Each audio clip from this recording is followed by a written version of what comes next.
चलिए आज पढ़ते हैं हाइपर कॉन्जुगेशन के बारे में। किसके पढ़ेंगे? हाइपर कॉन्जुगेशन क्या होता है इसके बारे में हम थोड़ा सा जानेंगे। जो हाइपर कॉन्जुगेशन होगा इसको दूसरे नाम से जानते हैं नो बॉन्ड रिजोनेंस। क्या बोलते हैं? No bond resonance. एक नाम और है baker northern effect.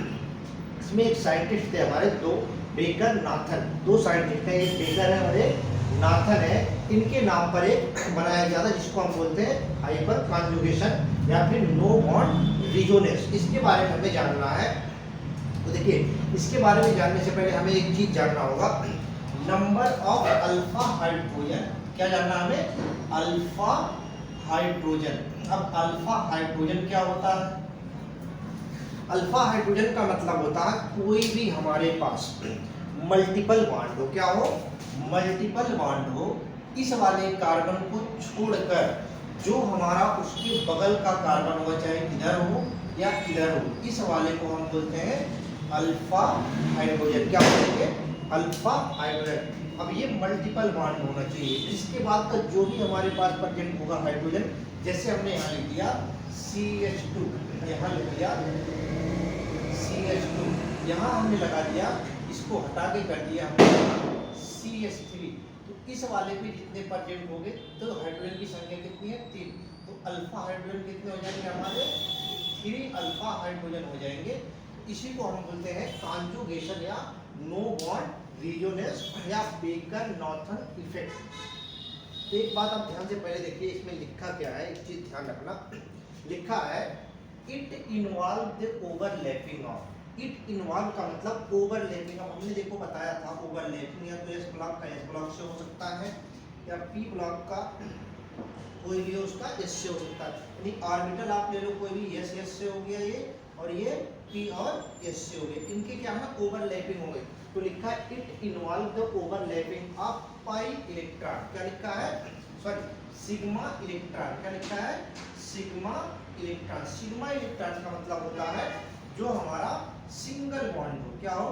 Single bond. तो सिंगल बॉन्ड होगा उसको हम बोलते हैं sigma electron of carbon and hydrogen bond with adjacent vacant P orbital. क्या है? Adjacent vacant P orbital. जो पी ऑर्बिटल के वैकेंट स्पेस होगा उस पे जुड़ा होगा क्या?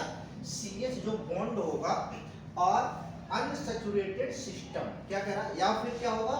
अनसैचुरेटेड, यानी कि मल्टीपल बॉन्ड। क्या होगा?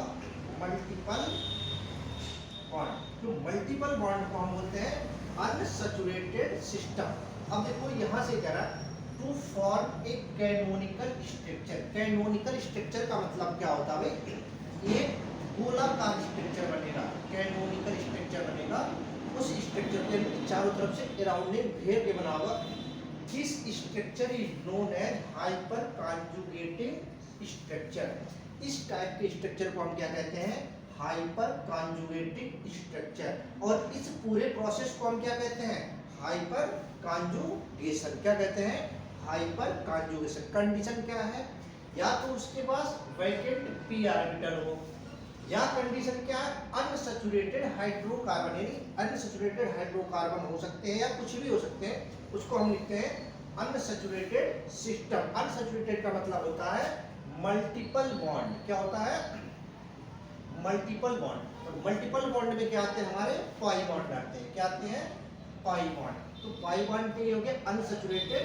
तो unsaturated system the canonical structure, जो स्ट्रक्चर बन के तैयार होगा, इस स्ट्रक्चर को हम क्या कहते हैं? Hyper conjugating structure. क्या कहते हैं? Hyper conjugating structure. और पूरी जो प्रोसेस हुआ है इस प्रोसेस को हम क्या कहते हैं? कॉन्जुगेशन, यानी कि हाइपर कॉन्जुगेशन। अब देखिए इसका फार्मूला होता है नंबर ऑफ हाइपर कॉन्जुगेशन निकालने के लिए आपसे पूछा जाता है, सीधे डायरेक्ट पूछा जाता है इसमें कितने कॉन्जुगेशन इफेक्ट प्रभाव है। तो आपको बताना क्या है? देखिए लिखा है number of hyper conjugation is equal to number of alpha hydrogen plus 1। जितने हमारे अल्फा हाइड्रोजन प्रेजेंट है, जैसे मान लो हमारे पास है 4 अल्फा हाइड्रोजन, तो 4 अल्फा हाइड्रोजन अगर हमारे पास है तो अगर कॉन्जुगेशन निकालोगे तो क्या होगा? हमारे 4 में 1 को ऐड कर दोगे, हमारा क्या हो जाएगा? चलिए अब देखते हैं इसके थोड़े से एप्लीकेशन के बारे में, क्या है इसका एप्लीकेशन, थोड़ा सा इसके बारे में भी हम जिक्र कर लेते हैं। तो एप्लीकेशन जो है ये बहुत इंपॉर्टेंट है आपके लिए, ध्यान रखना। लिखा क्या है, यहाँ लिखा है सीएससी का मतलब hyper conjugation effect is an important effect with explain the stability of carbocation and free radical या फिर एल्किल। अब देखो इसमें हो क्या सकता है, आपके पास कंडीशन क्या होगा, या तो हमारे पास क्या होगा कार्बोकेटायन। कार्बोकेटायन क्या होते हैं, जिसपे पॉजिटिव चार्ज लगे होंगे, वो हो गए हमारे कार्बोकेटायन। उसके बाद होता है फ्री रेडिकल। देखो अगर कार्बोकेटायन का जैसे हमने ए ले लिया, अगर इसमें प्लस लिखा होगा तो ये कार्बोकेटायन होगा, क्या होगा कार्बोकेटायन। फ्री रेडिकल का मतलब इस पे एक डॉट लगा होगा, इसको बोलते हैं फ्री रेडिकल। क्या बोलेंगे, फ्री रेडिकल। उसके बाद हो सकता है क्या, एल्किल कोई ग्रुप हो सकता है, जैसे हमने ले लिया CH4 या फिर हमने ले लिया CH2, कुछ भी ले सकते हो। तो ये हमारे क्या होंगे, या तो कार्बोकेटायन होने चाहिए, फ्री रेडिकल होने चाहिए, या फिर एल्किल होने चाहिए। ये हमारे पहला कंडीशन क्या है, important stability of carbocation, free radical and alkyl. इसका मतलब क्या हुआ कि जो एक्सप्लेन करता है, स्टेबिलिटी को बताता है, किसके, कार्बोकेटायन की हो, फ्री रेडिकल को हो या एल्किल की कोई भी हो, उसकी स्टेबिलिटी कौन बताता है, हमारा हाइपर कॉन्जुगेशन। दूसरा हमारा इसी में दे रखा है, देखिए greater the number of alpha hydrogen, कह रहा है जितने अधिक मात्रा में अल्फा हाइड्रोजन प्रेजेंट होगा, क्या होगा, अल्फा हाइड्रोजन ग्रेटर हो या इंक्रीज हो या ज्यादा हो, तो क्या करें, greater will be the hyper conjugative structure, उसका उस कंपाउंड का क्या होगा, उतना ही अधिक हाइपर कॉन्जुगेटिव स्ट्रक्चर बनेगा। और कह रहा है more will be the stability of the species, और ये जो स्पीशीज होगा, जो उसका बना होगा प्रोडक्ट, उसकी स्टेबिलिटी भी क्या होगी, अधिक होगी। यानी कहने का मतलब जितना अल्फा हाइड्रोजन अधिक होगा उतनी उसकी स्टेबिलिटी अधिक होगी, और हाइपर कॉन्जुगेटिंग स्ट्रक्चर भी उतने ज्यादा बनेंगे। ये हो गया हमारा क्या, इसका एप्लीकेशन। पहला एप्लीकेशन क्या था, हाइपर कॉन्जुगेटिंग इफेक्ट क्या था, स्टेबिलिटी को बताता है, किसके, कार्बोकेटायन, फ्री रेडिकल और एल्किल को।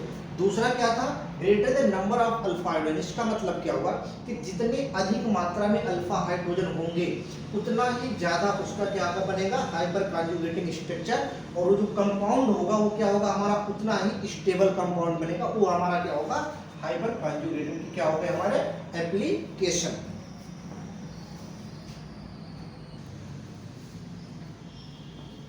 चलिए अब देखते हैं इसके कुछ एग्जाम्पल के बारे में, थोड़ा सा डिस्कस करते हैं हम। देखिए हमने अभी हाइपर कॉन्जुगेशन पढ़ा था, क्या पढ़ा था हाइपर कॉन्जुगेशन में, एक बार फिर से ध्यान देते हैं। हमने आपको बताया था क्या, देखिए हमने बताया था number of alpha hydrogen plus 1, ये क्या था हमारा, HC था, यानी कि हाइपर कॉन्जुगेशन का फॉर्मूला था। तो हाइपर कॉन्जुगेशन, अब देखिए हमारे पास एक कंपाउंड यहाँ है। अब इस कंपाउंड को, कंपाउंड से पहले हम एक चीज देखते हैं। देखिए हमने लिखा है double bond, triple bond, positive charge, radical के बाद अल्फा हाइड्रोजन होता है। अब देखो ये हमारे पास क्या है, डबल बॉन्ड इसमें प्रेजेंट है, इसके बाद देखो ये लगा हुआ है, इसके जस्ट बाद वाला क्या होता है, अल्फा हाइड्रोजन। तो यहाँ पे बताना कितने हाइड्रोजन प्रेजेंट हैं, 2 हैं, 2 अल्फा हाइड्रोजन हो गए, ये क्या हो गए, 2 अल्फा हाइड्रोजन हो गए। अब अगर हम इसी में HC अगर काउंट करें तो क्या हो गया, 2 + 1 हो जाएगा, तो क्या हो जाएगा हमारा 3 हो जाएगा। तो देखो इसका हाइपर कॉन्जुगेशन कितना हो गया, 3 हो गया, कितना हो गया, 3 हो गया। अब देखो एक चीज दिया है, टर्शरी, सेकेंडरी एंड प्राइमरी।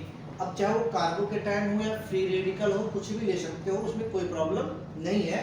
तो कभी कभी पूछ लिया जाता है इंक्रीजिंग या डिक्रीजिंग ऑर्डर ऑफ कार्बोकेटायन का, इसका क्या हाइपर कॉन्जुगेशन बताना है, तो किसका ज्यादा होगा और किसका कम होगा। तो देखो जो टर्शरी कार्बोकेटायन होगा, टर्शरी फ्री रेडिकल होगा, उसका क्या होगा, सबसे ज्यादा होगा क्या, स्टेबिलिटी।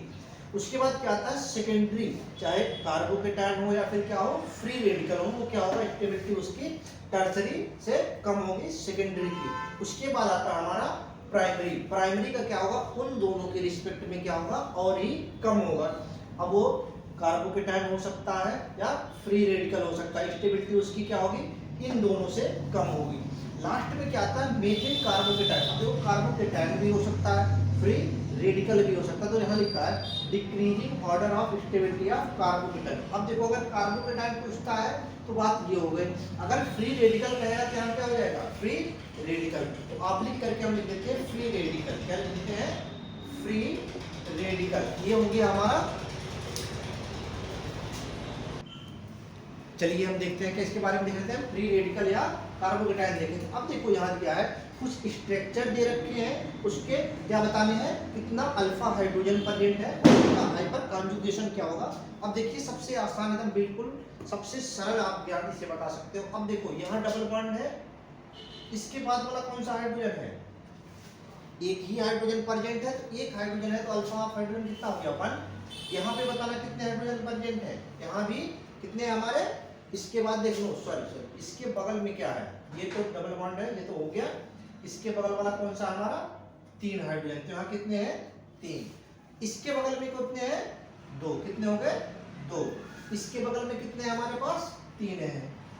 इसके बगल में हमारे पास कितने हैं भाई, 6 हैं। इसके बगल में हमारे पास कितने हैं, 9 हैं। इसके बगल में हमारे पास कितने हैं भाई, इसके बगल में भी हमारे पास 9 हैं। इसके बगल की अगर हम बात करें तो 6 है, इसमें कितने हैं, 3 है। ये क्या है, नंबर ऑफ अल्फा हाइड्रोजन हो गए। अब जब नंबर ऑफ अल्फा हाइड्रोजन आपने काउंट कर लिया तो अल्फा हाइड्रोजन प्लस 1 क्या होता है हमारा, HC होता है, हाइपर कॉन्जुगेशन। तो +1 ऐड कर दो तो कितना हो गया, 4 हो गया। ये कितना हो गया, 3 हो गया। ये कितना हो गया, 4। ये कितना हो गया, 7। ये कितना हो गया, 10। ये भी कितना हो गया, 10। ये कितना हो गया हमारा, 7। और ये कितना हो गया हमारा, 4। अब देखो कितने आसानी से हमने इसे काउंट करके बता दिया। ध्यान रखना हमेशा, या तो मल्टीपल बॉन्ड के बगल का जो हाइड्रोजन प्रेजेंट होगा वही हमारा क्या होगा, हाइपर कॉन्जुगेशन कहलाता है। उसमें एक जोड़ोगे तो हाइपर कॉन्जुगेशन निकल के तैयार हो जाएगा। देखो इसका हाइपर, अगर अल्फा हाइड्रोजन को काउंट करें तो क्या होगा, 3 2 3 6 9 9 और 6 3। अगर हम HC की बात करें, हाइपर कॉन्जुगेशन 4 3 4 7 10 10 7 4। ये हमारे क्या हो गए, हाइपर कॉन्जुगेशन। इसके बाद अगर कोई भी चीज आता है तो आप उसे सॉल्व करिए, अगर नहीं आता है तो आप कमेंट करके बताइएगा, मैं उस चीज का सॉल्यूशन आपको प्रोवाइड कराऊंगा।